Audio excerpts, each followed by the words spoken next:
무엇보다 우리의 생각이 바뀌어지는 것입니다.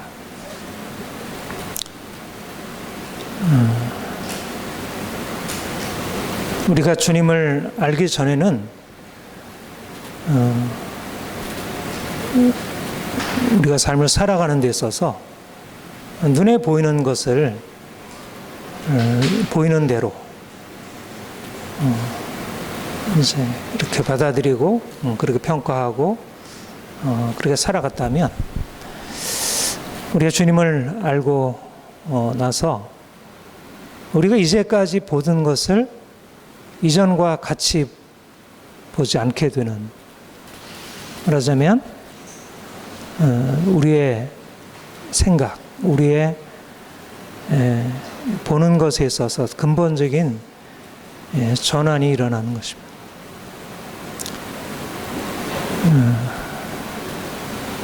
우리가 삶에 대해서 이제 긍정적으로 보든 부정적으로 보든 우리는 이제까지의 경험에 근거해서 이렇게 돈이 있으니까 삶이 좀 자유롭고, 돈이 없어서 힘이 들고, 또 다른 사람이 나를 이렇게 칭찬해주고 긍정적으로 이제 말해줘서 내 마음이 기쁘고, 또 다른 사람이 나에 대해서 불편하게 여기고 싫어하고 해서 마음이 이제 힘들고, 이제 그게 우리의 자연스러운 삶의 방식인데, 주님이 우리 인생 안에 찾아오시면서 우리가 이제까지 보고 듣고 알고 있던 것에 대해서 이제 다르게 보고 다르게 생각하고, 사실은 그러니까 주님을 만난다는 것은 우리가 이전에 가지고 있던 생각들을, 우리의 판단들을 계속해서 수정하고 바꿔가고 새로운 것을 터득해 나가는 그런 과정이라 할 수가 있습니다. 그런데 이제 이 습관, 그러니까 오래된 습관이죠. 보는 것도 습관이에요. 이전에 우리가 어려서부터 세상을 바라보던 습관이 우리에게 오래 이렇게 딱 고정되어 있기 때문에, 우리가 아무리 세상을 다르게 보려고 하더라도 이전에 보던 방식으로, 그래서 어려서부터 인생을 힘들게 살아왔으면 세상은 힘들고 위험하고 두렵고 이렇게 바라보게 되고, 세상이 잘 될 것처럼 그렇게 어려서 그런 영향 아래 있으면 문제가 생겨도 그것에 대해서 이렇게 긍정적으로 바라볼 수 있고, 그러니까 말하자면 어떤 시각을 가지고 이제까지 살아왔느냐에 따라서 계속 그런 방식으로 살아가고, 근데 중요한 것은 주님을 만나고 나서 우리가 더 이상 이전과 동일하게 생각하지 않는다는 것입니다. 우리가 지난주까지 살핀 대로 안에 있는 자들은 없는 자처럼, 기쁜 자들은 기쁘지 않은 자처럼, 우는 자들은 울지 않는 자처럼, 매매하는 자들은 없는 자처럼, 세상 물건을 쓰는 자는 쓰지 않는 자처럼. 그러니까 이전에 우리가 보고 판단하고 거기에 반응하던 그런 것을 더 이상 그대로 지속하지 않고 이제 다시 보게 되고 다르게 판단하고 다르게 반응하는 것을 배워가는 것입니다. 무엇이 우리를 그렇게 바꾸어야 되는 것이죠?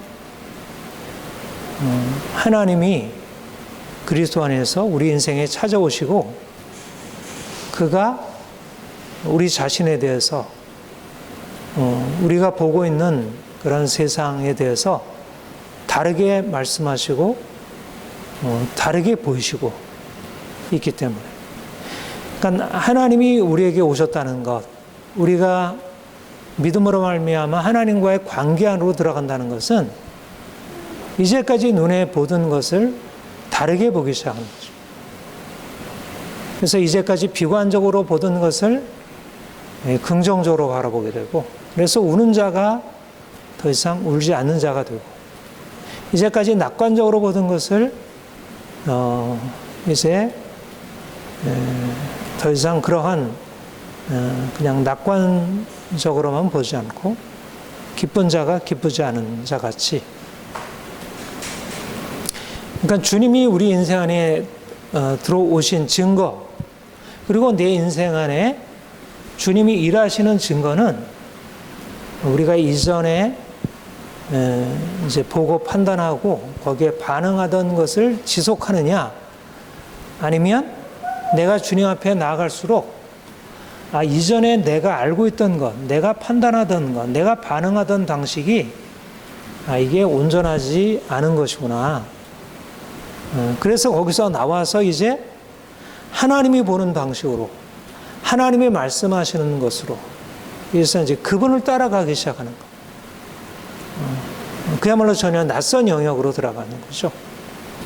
근데 사도 바울이 다메섹 도상에서 주님 만난 뒤로 그가 이전에 그가 붙들고 있었던 그 아름다운 것, 좋은 것을 이제 더 이상 아름다운 것으로 보지 않게 되는 변화. 그래서 그걸 내려놓고 이전에 어리석다고 판단되어지는 그 고난의 길, 죽음의 길로 나아가는 것이죠. 내가 절망과 고통 가운데 있었는데 주님이 내 인생에 찾아오셔서 너는 그렇지 않다. 너는 나의 사랑하는 자녀다. 걱정하지 마라, 두려워하지 마라. 그 말씀을 듣고 우리 안에 있는 고통, 슬픔, 두려움, 절망 이런 것을 깨뜨리고 그 안에 서서 평강을 누리고 살아가는. 그렇지만 주님을 믿음으로 말미암아 어떤 사람에게는 긍정적인 것을 내려놓고 부정적인 것을 안으로 들어가는 사람도 있고, 어떤 사람들은 부정적인 삶에 있다가 이제 긍정적인 삶으로 바뀌어지는 사람도 있고. 그러니까 겉으로 드러나 보이기에 사람들이 알고 판단하고 있었던 것과 다른 방향으로 들어가는 것입니다. 주님 만나게 되므로 하나님이 누구신지 이를 알게 되면서 내 자신이 누구인지, 내가 얼마나 절망적인 죄인인지도 보게 되고, 하나님이 내 인생을 위해서 어떻게 놀라운 계획을 세워놓으신지도 알게 되고, 그러니까 인생에 대해서 근본적인 비관이 생기게 되기도 하고, 이제까지 생각하지 못했던 엄청난 낙관성이 일어나기도 하고. 그러니까 예수를 믿어서 그냥 낙관적으로 되는 것도 문제이고 비관성에 머물러 있는 것도 문제예요.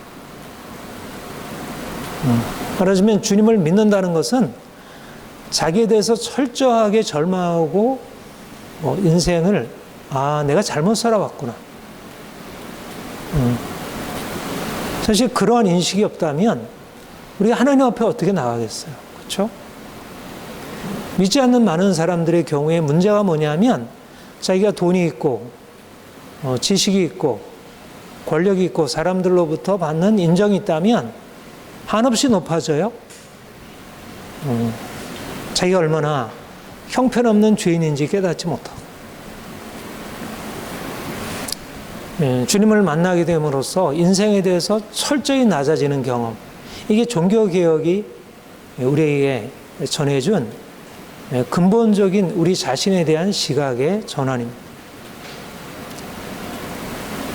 그러면 우리가 예수를 믿는다는 것은 하나님을 만나서 인생이 저밑바닥으로 떨어져고, 말하자면 인간에 대해서 너무 비관적이고 자기 비하적인 쪽으로 그렇게 바뀌어지는 것이냐? 많은 인본주의자들이 그렇게 해석을 했어요.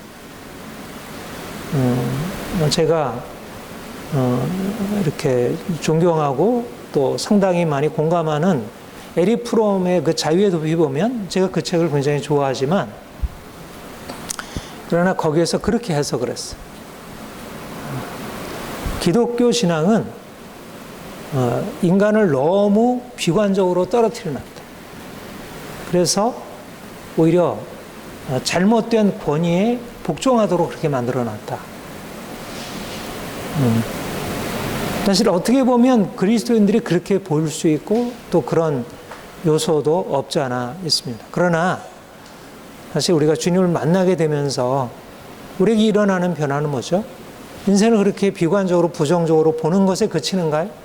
내가 내 자신에 대해서 절망하게 되고 내가 정말 죄인임을 인정하게 되는 게 인생을 부정적으로 보게 만드는가요?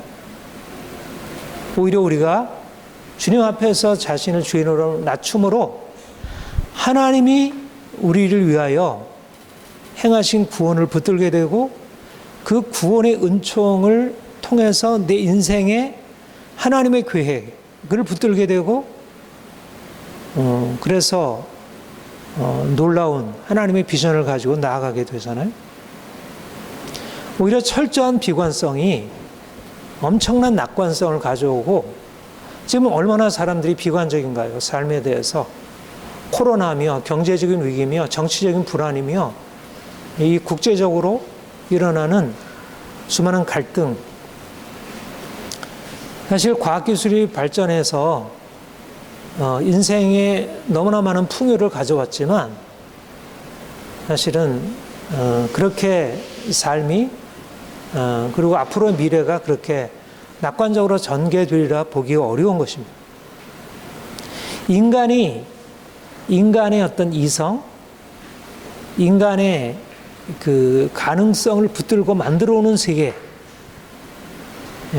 얼마나 파괴적이고 앞으로 얼마나 더 두려운 미래를 가져올지 사실 이미 사람들이 예측하고 우리가 지금 경험하고 있는 바잖아요.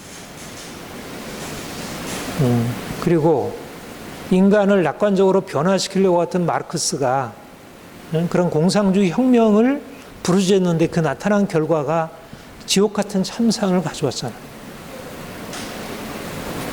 인간의 낙관성이 얼마나 허망한 그러한 꿈이었는지가 보여지고 오히려 그 반대로 인생을 불행하게 만드는. 그런데 우리가 주님 앞에서 철저하게 자신의 죄인됨을 인정하고 하나님의 은혜를 의지하게 될 때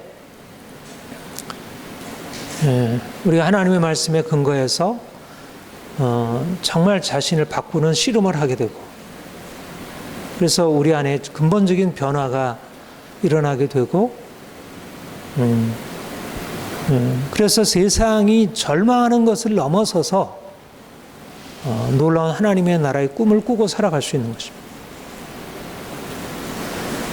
왜 우리가 이 세상에 살지 않는 자처럼 마치 아내 없는 자처럼 울지 않는 자처럼 기쁘지 않은 자처럼 매매하지 않는 자처럼 세상 물건을 쓰지 않는 자처럼 살아야 하는가? 왜 우리가 세상에서부터 벗어난처럼 그렇게 살아가는가? 왜 아니하면 하나님을 만나서 그분의 관점을 얻고 우리가 그분이 우리에게 말씀하시는 걸 통해서 우리 자신과 이 세상이 어떻게 변화될 수 있는지 이를 거기서 깨달아야 하기 때문에 우리가 하나님 만나기 전에는 그분 앞에서 우리 자신을 보기 전까지는 그분 안에서 이 세상을 보기 전까지는 세상을 제대로 진단하지 못하고 세상의 방향성을 우리가 잡을 수 없다는 것입니다.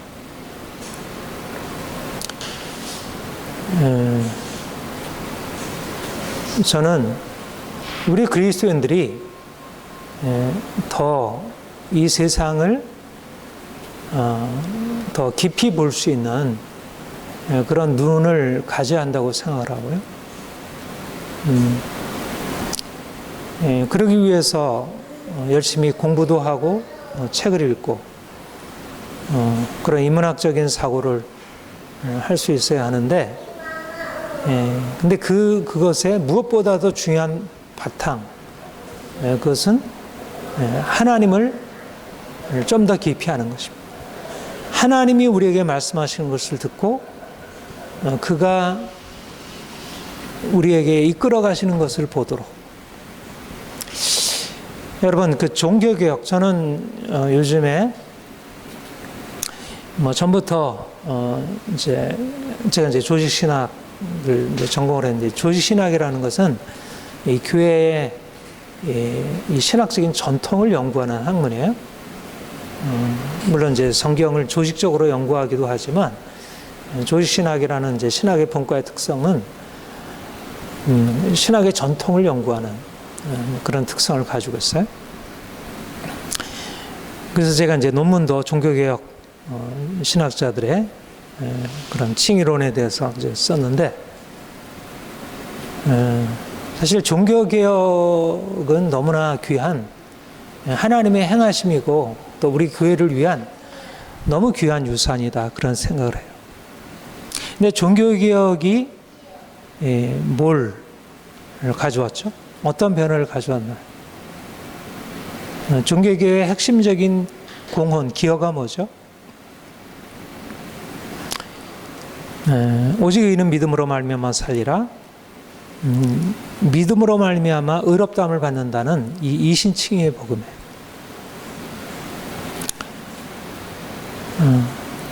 그러니까 당시에 그 중세 이제 카톨릭 신학에 의해서는 물론 하나님이 은혜로 우리를 구원해 주시지만, 구원받은 사람들로서 하나님 앞에서 선한 행동을 해야 그 선행의 공로가 인정되어 결국은 영생을 얻게 된다 하는 것이 공식적인 교리였어요. 그러니까 믿음만으로 되는 것이 아니라 인간의 행위의 공로가, 선행의 공로가 결정적으로 중요하다는 사실을 강조했어요. 그러니까 말하자면 하나님의 은혜만으로 되는 것이 아니라 인간의 노력, 행위가 중요하다는 것을 강조한 것이죠. 그런데 루터가 그 교리를 붙들고 자기 자신을 가지고 씨름을 하다 보니까 결국은 자기가 하나님 앞에서 인정을 받을 수 없는 죄인임이 너무나 분명한 거예요. 그래서 아무리 고해 신부에게 고해를 해도 그 양심의 고통, 하나님의 심판에 대한 그 두려움 때문에 너무 견딜 수 없었던 것이죠. 그러다가 하나님이 그에게 찾아오셔서 말씀을 통해서 깨닫게 하신 것이, 내가 이러저러한 어떤 행함을 통해서 하나님이 나를 받으시는 것이 아니라 예수 그리스도께서 그 십자가로 나의 모든 죄를 담당하셨고, 그분이 나를 위해서 행하신 그 의가 내게 입혀짐으로 내가 그분 앞에서 의롭다함을 얻는 것이구나. 그 은혜, 선물이라고 하는 사실을 깨닫게 된 것입니다. 그래서 믿음으로 말미암아 의롭게 된다는 이 은혜의 복음을 다시 발견한 것이죠. 그래서 이제 종교개혁자 루터, 칼빈과 같은 종교개혁자들을 통해서 이제까지 사람들이 자신이 뭔가를 하나님 앞에서 행함으로 하나님과의 관계를 만들어갈 수 있다는 그런 얼마나 두려운 생각이에요. 늘 전전긍긍할 수밖에 없잖아요. 우리가 하나님 앞에 완벽한 하나님의 요구 앞에 우리가 어떻게 설 수 있겠어요?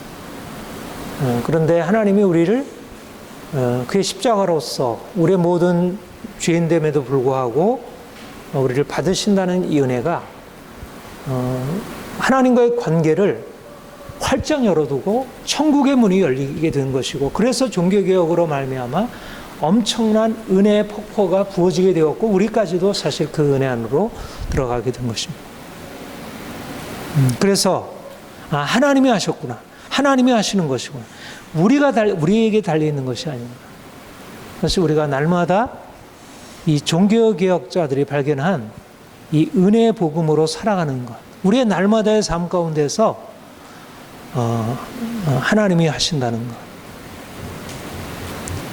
이게 이제 종교개혁을 통해서 이제 우리 교회에 주어진 놀라운 진리의 빛이고, 그것이 우리에게 엄청난 자유를 가져다 준 것이죠. 그런데 그것과 함께 또 일어난 근본적인 변화가 있는데 그것이 바로 이제까지 기독교 신앙이 말하자면 어떤 종교적인 의무, 종교적인 율법 아래서 하나님을 섬기도록 우리의 신앙을 묶어왔어요. 왜냐하면 하나님이 우리를 받으시는 것은 우리가 그분 앞에 어떻게 행하느냐에 달렸기 때문에 교회에서 가르치고 있는 여러 가지 율법들, 미사를 드리고 고해를 하고 여러 가지 그런 교회에서 명한 그런 율법들을 따라 행하야 비로소 하나님이 우리를 받으신다는. 그러니까 하나님 앞에 하나님과의 관계를 맺는 것과 종교적인 그런 틀 안에 살아가는 것은 뗄래야 뗄 수 없는 관계가 되었죠. 그런데 루터나 칼빈과 같은 종교개혁자들에 의해서 그건 중요한 게 아니라는, 그거는 사실 하나님과의 관계성에서 아무런 상관이 없을 수 있다. 아무리 내가 거룩한 신부의 옷을 입고 늘 경건한 어떤 종교적인 의식과 그런 행동을 행한다 할지라도 그 마음 안에 정말 진심으로 하나님을 향한 마음이 없고 단지 형식에 머문다면 그의 모든 종교적인 행위는 아무런 필요가 없다는 것. 그건 하나님이 받으시지 않는다는 것. 중요한 것은 하나님을 믿는 믿음이지 그가 무엇을 행하는 행함이 아무것도 아니라는 것. 아무리 많은 헌금을 한다 할지라도, 아무리 많은 사람들에게 자기 자신의 것을 가지고 나누고 도와준다 하더라도 하나님을 믿는 믿음이 아니라고 하면 그것은 삶의 하등의 하나님의 은혜를 가져올 수 있는 게 아니라는 거죠. 중요한 것은 하나님을 아는가, 그 말씀을 내가 듣는가, 그분 앞에서 내가 서 있는가가 문제이지. 그래서 오직 믿음으로라고 하는 이 신앙의 가르침이 이제까지 우리의 신앙이 제한되어 있었던 그런 교회 영역, 어떤 영적인 영역에서부터 벗어나서 우리가 무엇을 하든 어디에 있든 간에 중요한 것은 내가 그 가운데서 하나님을 섬기고 하나님을 더 깊이 알고 하나님 앞에서 살아가는 것이 중요하지, 그 나머지는 아무것도 아니라는 거예요. 아무리 목사가 되어서 매일 설교하고 기도하고 찬송하고 늘 전도하고 늘 그렇다 할지라도 그 마음 중심에 하나님이 없이 그 일을 행하게 될 때 그것은 하나님 앞에 전혀 아무것도 아니고, 내가 아무리 바쁘게 사회에서 일하고 내가 하루 종일 전혀 그런 신앙의 의무들과 상관없이 한다 할지라도 그 마음 중심에 하나님이 계시면 하나님이 받으시고 인정하신다는. 그러니까 중요한 것은 보이지 않는 우리의 믿음이지 하나님이 내 인생 안에 일하시고 있는가 하는 것이지, 내가 아무리 교회에 나와서 기도하고 찬송하고 많은 것을 가지고 하나님의 일을 한다 할지라도 그것과 상관없다는 것. 그래서 이제 종교개혁자들로 종교개혁의 신앙에서 성과 속의 이원론이 깨어졌다, 그렇게 얘기를 합니다. 그러니까 하나님이 계신 곳은 이 교회가 아니고 종교적인 의무의 영역이 아니라 우리의 매일매일의 삶, 내가 시장에 나가서 장사를 해도, 내가 영화관에 가서 영화를 보아도, 내가 이러저러한 소설을 읽고 거기서 빠져도, 내가 음악을 들어도 그것이 하나님이 나를 만나 주실 수 있는 곳이고 그것 가운데서도 하나님이 내게 일하실 수 있다는 것. 하나님은 어떤 교회라는 공간 안에 계신 것이 아니고 주일이라는 어떠한 시간 안에 계신 것이 아니고 목사라는 어떤 직책에 있는 것이 아니고, 그 사람이 아무리 평범한 전혀 상관없는 일을 해도 그 마음 중심에 하나님이 계실 때 그 가운데 하나님의 역사가 나타날 수 있고, 평신도가 매일매일의 일상적인 행위 속에서 하나님을 나타낼 수 있고 하나님이 그 가운데서 일하시는 걸 볼 수 있고, 말하자면 내가 물건을 팔 때 내 마음 안에 하나님이 계셔서 내가 물건을 팔게 되면 내가 내 안에 계신 하나님이 그 물건을 파는 그 일을 통해서 하나님이 전해질 수 있다는 거죠. 목사가 아무리 설교를 하고 설교를 준비해서 선해져도 그 마음 중심에 하나님을 사랑하는 것이 아니고 자기 온갖 자기의 의로 가득 차 있으면 그것은 전혀 생명을 일으킬 수 없는데,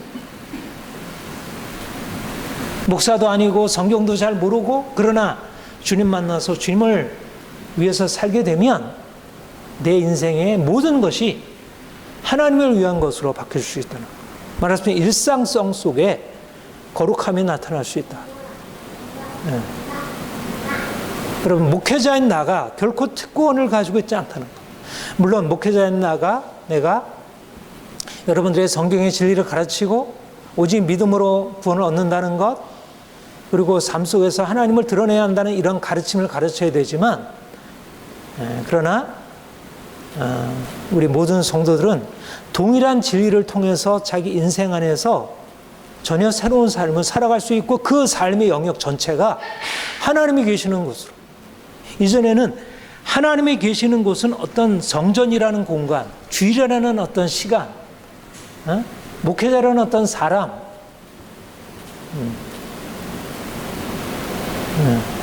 그런 것에 이렇게 국한되고 제한되어 있었다면 그것에 깨어졌다는 것. 목사, 평신도 구별이 의미가 없다는 것. 주일, 평일이 구분이 의미가 없다는 것이. 교회, 세상 구분이 의미가 없다는 것이. 그 말은 세상에서 아무렇게나 살아도 우리가 하나님을 위한 것이라는 말이 아니고, 평신도가 말씀도 듣지 않고 내가 그냥 열심히 일을 하면 그 자체가 하나님께 영광이 된다는 말이 아니고, 결국 그 가운데서 목사 이상으로 그 가운데서도 하나님의 일을 행해야 한다는 것이고, 우리의 평일에서도 주일만이 아니라 우리의 평일에서도 그 가운데 하나님이 나타나시도록, 이것이 바로 개신교가 오직 믿음으로 말미암아 의롭다함을 얻는다는 그러한 믿음의 실질적인 의미로 가르쳐 준 것입니다. 실질적으로 종교개혁 이후에 그래서 엄청난 변화를 가져온 거예요. 그동안은 믿음이라는 것이 수도사들, 하나님 앞에 좀 더 경건하게 살려고 하면 세상 직업으로부터 벗어나서 매일매일 기도하고, 경건한 책 읽고, 노동하고, 이런 수도사들이 되어야 했고, 그래야지 하나님을 깊이 만날 수 있고, 그리고 늘 성당에 가서 기도를 하고 미사를 드리고 이러한 고해를 드리고, 이런 어떤 종교적인 행위가 하나님과의 관계를 맺는 것이었는데, 이제 그 모든 하나님과 이제까지 관계 맺는 방식들을 다 내려놓게 하고 삶 안으로 들어가서 일상적인 직업을 가지고 그 안에서 내가 하나님께 받은 은혜를 가지고 사람들을 섬기고 사랑하고, 그 가운데서 하나님이 자기 자신을 나타내는, 말하자면 하나님의 영역이 온 세상 모든 것이, 하나님의 다스리심이 이런 몇몇 종교적인 영역이 아니라 그것을 넘어갈 수 있도록 그런 의미로 깨달아지게 된 것입니다. 저는 우리가 하나님을 좀 더 깊이 안다는 것은 무엇일까? 시각이 전환된다. 시각. 내 자신에 대해서, 세상에 대해서. 우리가 이전에는 내 자신에 대해서 이 세상에서 알고 있던 것이 경험적인 관점으로, 또 남들이 보는 그런 것을 따라서 그렇게 알아왔어. 그래서 남들처럼 내가 돈을 많이 벌어서 내 인생을 행복하고 살기 위해서 그렇게 살아오는 것이죠. 그런데 주님이 우리 인생에 들어오셔서 그게 아니라고 말씀하십니다. 그러니까 믿는다는 것은 교회에 나와서 이렇게 주일날 예배드리는 거, 이게 믿음이 아니에요. 그리스도인이 된다는 것은 종교인이 되는 것이 아닙니다. 종교인이 되는 거면 목사가 가장 으뜸이고 그 위계 질서가 선명하죠. 목사 아래서, 위계 질서 아래서 성도들이 목사의 말을 잘 따라가는 것이, 그게 좋은 그리스도인이 되는 것입니다. 그러나 우리가 그리스도인이 된다는 것은 종교인이 되는 게 아니라, 말하자면 그리스도 안에서 우리의 시각이 변화되고 이제까지 나를 알던 것, 나를 보던 것을 다르게 보기 시작하고 세상을 다르게 보기 시작하고 인생의 정체성, 목적을 다르게 설정하고 살아가는 것입니다.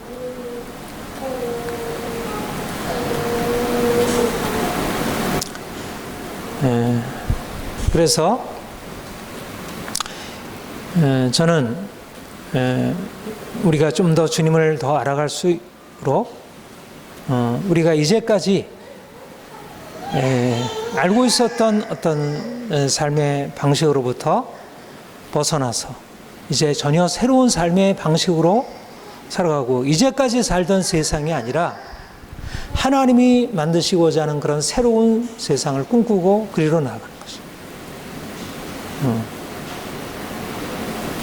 금방 여러분들에게 말씀드린 대로 우리는 이제까지 너무 좁은 세계에 살아왔어요. 자기를 중심으로. 또 하나님을 믿어도 하나님 믿는 것을 어떤 이런 종교적으로 하나님 앞에 주일날 예배하고 말씀 듣고 기도하고 이런 것에 제한을 두고 살아왔어요. 그런데 이제 우리가 주님을 더 깊이 알아가면서 내 자신에 대해서 세상에 대해서 보는 관점을 바꾸어서 이제 세상을 다르게 살아가겠어요. 이 세상은 뭐예요? 하나님 만드신 세상이에요. 그래서 하나님이 만드신 세상을 하나님이 보시는 관점으로 이 세상을 바라보고 이 세상 속에서 하나님의 뜻을 따라서 살아가는 것입니다. 여러분, 이 세상 아름다워요? 어때요? 너무 아름답죠? 너무 좋아요. 그런데 이게 하나님이 우리를 위해서 허락하셨다는 은혜라는 생각을 합니까? 하나님이 우리를 위해서 행하신 놀라운 선물이고 은혜인 거예요. 이거는 나를 위해서 사용하라는 게 아니고 하나님 그분이 나타나시도록 그 하나님이 우리를 위해서 허락하신 것이고 그래서 이 안에서 하나님의 그 크심을 발견하고 이걸 통해서 하나님 당신이 이 안에서 자신을 나타내신 것을 내가 보고 내가 여기서 하나님과 함께 나아가기를 원합니다. 우리가 세상을 긍정하되 세상을 긍정하는 것이 눈에 보이는 대로 내 욕심의 방향으로 긍정하는 게 아니라 이게 하나님이 행하신 것이구나. 그리고 하나님이 이 안에 뜻이 있구나. 이 놀라운 것을 하나님이 이루시고 있구나. 그렇다면 내가 이 안에서 어떻게 하나님을 기쁘시게 할까? 그러니까 세상을 이전에 내가 바라보고 그것에 대해서 긍정하고 그것에 대해서 답답해하고 하던 그런 세상이 아니라 하나님이 만드신 세상으로 바라보고 이 하나님이 만드신 이 세상 안에 감춰 있는 것을 깨닫고 내가 그것을 보다 더 기쁨으로 긍정하고 나갈 수 있도록. 그것이 그러니까 우리가 사실은 이제 세상을 사랑하지 않고 하나님을 사랑한다는 것은 그냥 세상을 부정하고 세상을 소극적으로 살아가는 것이 아니라 오히려 하나님 안에서 세상을 다르게 바라보게 되고 그래서 그 안에서 하나님의 뜻을 쫓아 살아가는 것. 이런 방향이라 생각을 합니다. 오늘 본문에 보면 먹는 자와 먹지 않는 자에 대해서 이렇게 대조를 하고 있어요. 그러니까 로마 교회 안에 사실 두 그룹으로 나뉘어서 어떤 다툼이 있었던 것 같아요. 여기 보면 먹는 자가 있고 먹지 않는 자. 여기서 먹는 자라는 것은 뭘 말하는 것일까요? 먹는 자. 여기서 그냥 먹는 자 이렇게만 나와서 그 의미가 잘 전달이 되지 않을 수 있는데 당시에 사실 로마 세계는 여러 이교신들을 향한 이 우상 숭배가 있었잖아요. 그렇죠?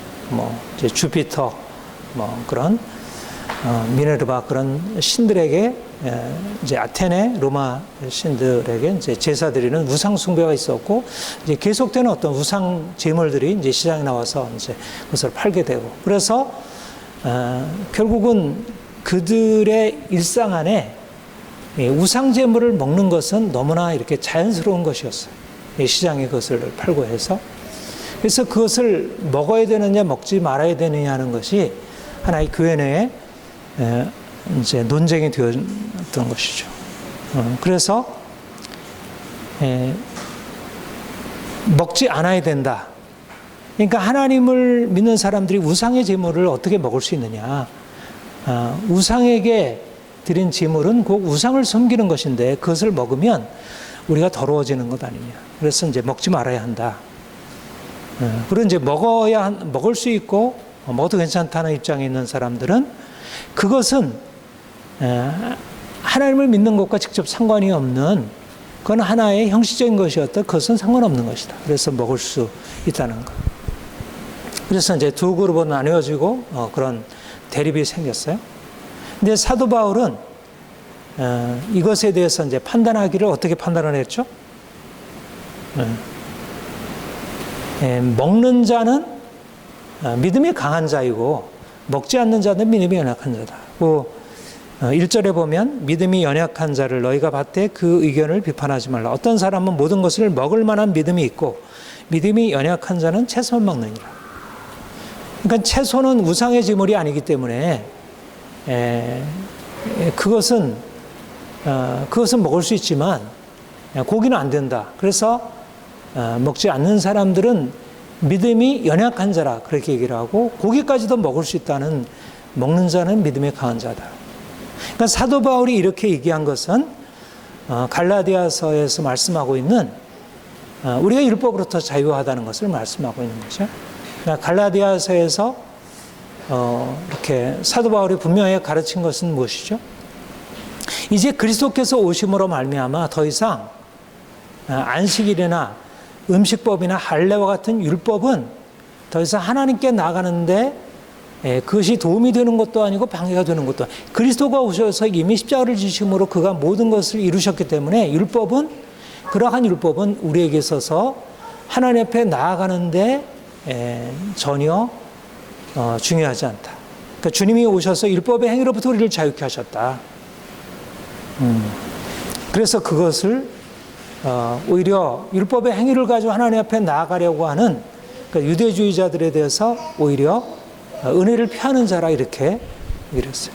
우리가 그리스도인들이라면 이제 그리스도께서 오셔서 율법을 이루셨기 때문에 그 모든 것에 대해서 이제 자유롭다. 먹을 수 있고 이제 그런 것에 이제 구애를 받을 것 없다.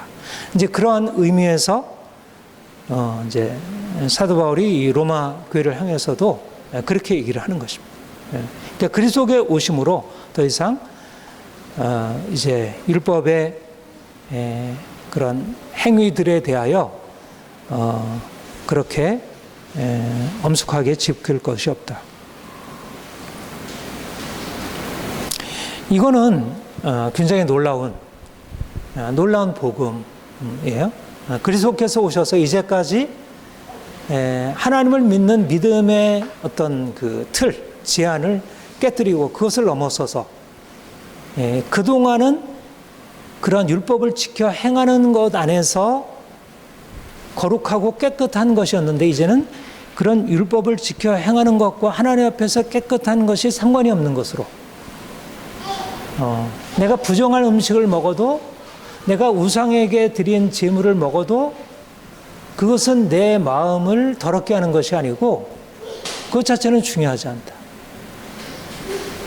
이제는 예수님이 오심으로 말미암아 하나님과 인간 사이에 놓여 있었던 율법의 담들을 깨뜨리고 이제 직접 믿음으로 말미암아 하나님께로 직접 나아가서 그가 우리 인생 안에 들어오셔서 그분을 내가 모시고 살아갈 수 있다.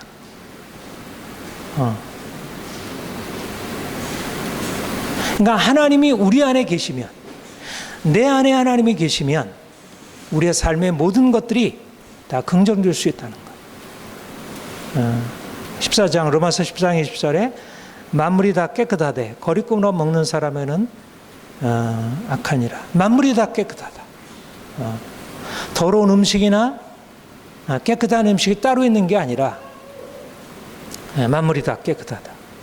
땅과 거기 충만한 것이 다 주의 것이니라. 이제까지 부정하게 여기던 것들을 이제 더 이상 부정하게 여길 필요가 없다.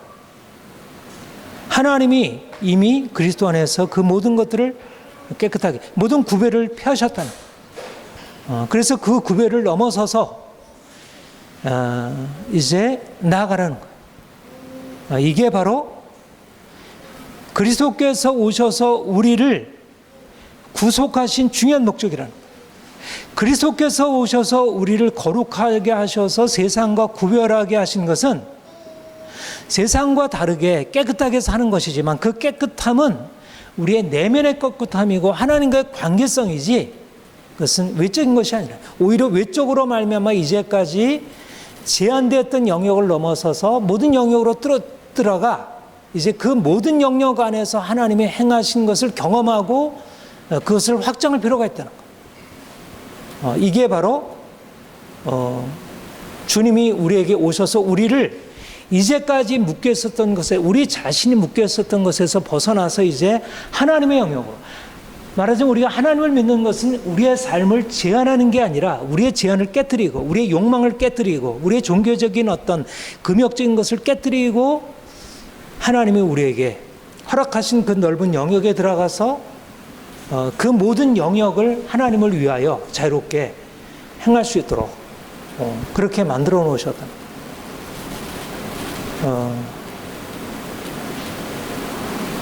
우리가 주님을 알게 될 때 이러한 놀라운 자유,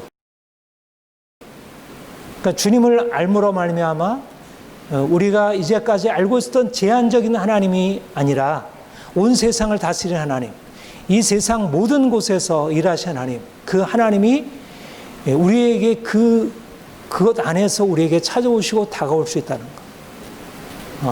우리가 이제 주님을 더 깊이 알아갈수록 내가 알고 있었던 하나님이 너무나 제한되어 있구나. 믿지 않는 사람들은 자유롭게 세상을 막 이렇게 헤쳐나가고 그것에 대해서 열정적으로 막 나아가는데 우리 그리스도인들은 그리스도를 믿는 것, 하나님을 믿는 것을 너무 제한적으로 두고 있었다면 이제 우리가 하나님을 알아가면서 하나님이 만드신 세상을 이 하나님이 이 놀라운 세상, 땅과 거기 충만한 모든 것이 하나님의 것인데 그 모든 영역이 우리와 무관하게 있었다는 것. 그러니까 우리가 하나님을 섬기는 것, 하나님을 더 사랑하고 하나님을 위한다는 것이 무엇일까? 하나님이 만드신 그 충만한 세상을 우리가 하나님의 마음 가지고 하나님의 생각 가지고 그것을 하나님의 마음 가지고 사랑하는, 하나님보다 더 사랑하니까 우상이 되어서 그것이 우리를 망하게 하는 것이지. 땅과 그 모든 것이 하나님의 것이기에 하나님이 다스려야 되잖아. 그리스도께서 그 가운데 다스려요. 왜 사단이 다스리고 왜 세상의 것들이 다스려? 왜 하나님을 알지 못하는 불신자들이 그 영역을 다스리고 주관하고 자기 마음대로 하게 하겠어? 하나님이 다스리는 영역인데 그 충만하게 하신 그 하나님이 하나님의 이름을 드러내셔야 되는데 왜 하나님의 자녀들이 그 영역을 믿지 않는 사람들에 내어주고 그들이 자기 마음대로 자기 생각대로 자기 욕심대로 그렇게 만들어가도록 내어버리겠어요?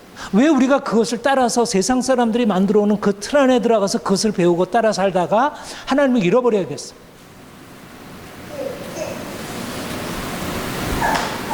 우리에게 필요한 것은 그 영역을 하나님께 돌려드리는 것입니다.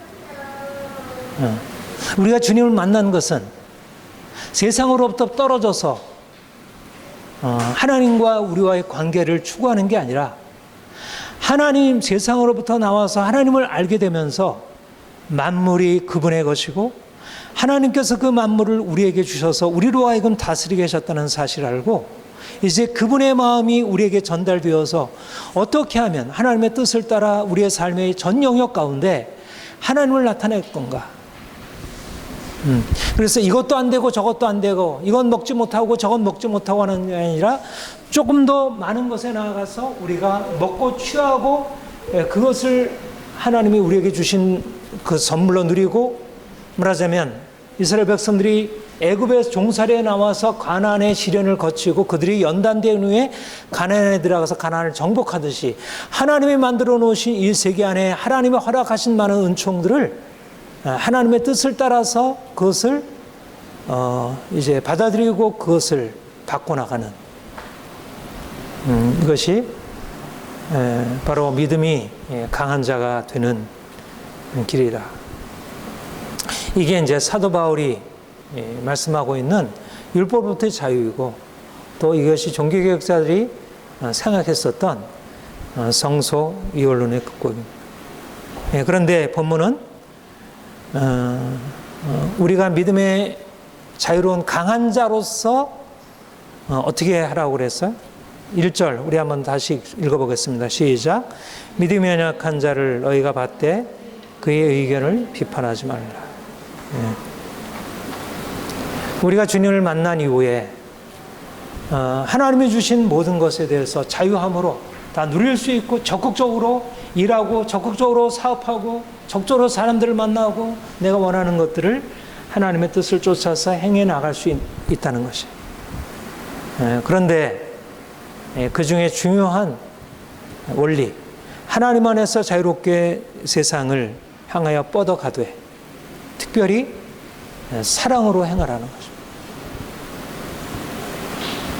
우리가 주님을 만나게 되면 이제까지 우리가 알고 있었던 세상과 다르게 우리가 세상을 향해 힘있게 나아가는 것도 단지 우리의 욕망을 따라 쫓아가는 게 아니라 하나님이 우리에게 열어주신 그분의 비전을 따라 나가는 것이고, 그리고 무엇보다도 사실 가장 중요한 핵심은, 우리의 삶의 핵심은 사랑과의 관계성의 문제. 무엇보다도 시각이 달라져야 할 것은 자기중심성에서 벗어나. 우리는 너무 뿌리 깊은 이기심, 자기중심성, 내가 옳고 다른 사람 틀리다는. 그러니까 하나님을 만나서 진리를 깨달으면 더 그렇게 되지 않겠어요? 그러니까 믿는 사람들이 굉장히 독선적이고 자기 확신에 가득 차 있어서 듣지 않고 받아들이지 않고 무시하고 싸우고.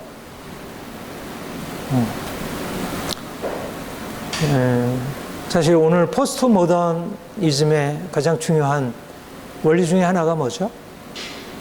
관용이에요. 관용. 다른 사람에 대해서 좀 더 관대해지는 거. 내가 다 아는 게 아니다. 우리가 믿음이 강한 자라고 하는 것은 사실 믿음이 약한 자들, 이 세상 율법에 살아가는 많은 사람들에 비해서 우리가 탁월한 빛을 가지고 있는 것이. 하나님 없이 살아가는 사람들은 다 율법 아래에 살아가는 사람들이고 세상 헛된 것을 추구하는 사람들이에요. 우리가 그들을 판단해야죠. 그들과 싸워야죠. 그렇지 않겠어요? 율법 아래에 살아가는 사람들을 그냥 쫓아가면 안 되죠. 세상 욕망을 쫓아가는 사람 따라가서는 안 되지. 그러나 우리가 아무리 믿음이 강하고 하나님 옆에 서 있다 하더라도 우리가 다 아는 게 아니라, 믿음이 약한 자들, 세상 속에서 살아가는 사람들을 우리가 다 알고 그들을 다 판단하는 것이 옳지 않다는 거예요. 저는 요즘에 제가 아침에도 그런 글을 쓰고 있지만 믿는 사람들이 좀 더 겸손해야 한다고 생각해요. 우리가 복음에 대해서 더 깊이 알아갈수록 우리에게 필요한 것은 우리가 하나님 앞에 겸손해야 되지만 사람들 앞에서도 그래. 믿음이 강한 자도 믿음이 연약한 자를 함부로 판단해서는 안 돼요. 근데 우리는 쉽게 너는 믿음이 없어서 그렇게 행하고 있어. 왜 그렇게 세상 욕심을 쫓아가고 있어? 왜 그렇게 율법적으로 살아가? 이런 식으로 쉽게 무시하고 판단하고 정죄하고. 주님이 우리에게 말씀하는 것은 우리가 말씀을 위해서 싸워야 할 때가 있죠. 율법에 속해서 살아가느냐 아니면 믿음으로 자유케 살아가느냐. 세상을 쫓아가느냐, 하나님을 위해서 세상을 거스려 사네. 싸워야 할 것은 싸워야 하지만, 그러나 우리가 모든 면에서 다 옳지 않다는 것, 우리가 늘 틀릴 수 있다는 사실에 대해서 늘 경계하고 하나님 앞에 우리 자신을 낮추고 믿음이 연약한 자를 용납하고 기다려주고 하나님께서 그들에게 일하실 것을 우리가 받아들이는 것, 너무너무 중요한 자세입니다. 사실 모든 사람들 안에 이 독선, 아주 지나친 어떤 자기 확신, 요즘에 그 확증 편향, 뭐 그런 얘기 많이 하죠. 확증 편향. 너무 확고하게 자기가 주는 생각을 붙들고 있는데 그게 편향되어 있다는 걸 모르는 거예요. 그게 얼마나 치우쳐 있다는 걸 모르는 거예요. 믿는 사람들이 믿음으로 산다는 부분에 대해서 결정하고 나아가는 것이 옳을 수 있지만 그게 틀릴 수도 있다는 사실을 알지 못하는 거예요. 우리가 정치적으로 보수주의자, 진보주의자가 되어서 어떤 정치적인 사안들에 대해서 자기가 판단하고 있는 것이 틀릴 수도 있다는 사실을 잘 모르고 있는 거예요. 그러니까 더 알아갈수록, 더 우리가 믿음이 강해질수록, 더 자유해질수록 우리에게 필요한 것은 조금 더 겸손하게 나보다 연약한 자를 받을 수 있는 그런 믿음의 자세. 이것이 바로 우리가 세상을 살아가는 중요한 삶의 방식이라 생각합니다. 주님이 우리에게 놀라운 자유를 주셨죠. 좀 더 자유를 경험하기를 원합니다. 좀 더 우리의 한계를 넘어서서 넓은 영역으로 나가기를 정말 깨트릴 필요가 있어요. 요즘 엄청나게 사실 깨어지고 있잖아요. 너무 도덕이 깨어지고 우리 모든 질서가 다 깨어지고 있잖아요. 뭘 위험하죠. 그런데 우리 그리스도인들은 어떻게 보면 너무 갇혀있고 너무 닫혀있는, 그래서 그 한계를 넘어서는 힘이 너무 부족해, 오히려. 그런데 기독교 신앙은 본래적으로 그렇게 갇혀있는 신앙이 아니라 한계를 깨뜨리고 엄청난 넓이로 넓어진, 세상을 향해서 뻗어간 그런 자유로운 신앙이죠. 우리가 복음적이고 철저하게 보수적이어야 되지만 그 보수적이라는 개념은 우리의 낡은 틀 안에 머물러 있는 보수성이어서는 안 된다는 것. 특별히 우리가 좀 더 자유로워질수록 또 좀 더 자기를 낮추고 다른 사람에 대해서 열려주고 사람들을 수용하려고 하고 이해하려고 하고 좀 더 소통하려고 하고 대화하려고 하는, 사실 이러한 믿음의 자세를 우리가 갖는다면 얼마나 이 시대에, 이 엄청난 변화의 시대 속에서 결코 소극적으로 살지 않고 보다 적극적으로 영향을 나타낼 수 있을까. 저는 오늘 포스트 모던의 그 새로운 경향이 이미 말씀 안에서 우리가 충분히 맞설 수 있는 그 정신을 이 말씀 안에서 이미 우리에게 주셨다 생각해요. 이 말씀의 진리를 붙들면 모든 경계를 넘어서서 온 세상을 향해서 뻗어갈 수 있고, 그러면서도 겸손하게 사람들을 받아들이고 사람들과 소통할 수 있고, 얼마나 엄청난 능력이죠. 그러니까 포스트 모던 사회에서 결코 크리스찬들은 결코 뒤지지 않을 수 있다는 거죠. 우리가 말씀대로 살지 않아서 그렇지. 우리가 좀 더 말씀에 보다 더 온전하게 서기를 원합니다. 기도하겠습니다. 하나님 아버지, 주께서 우리를 사랑하셔서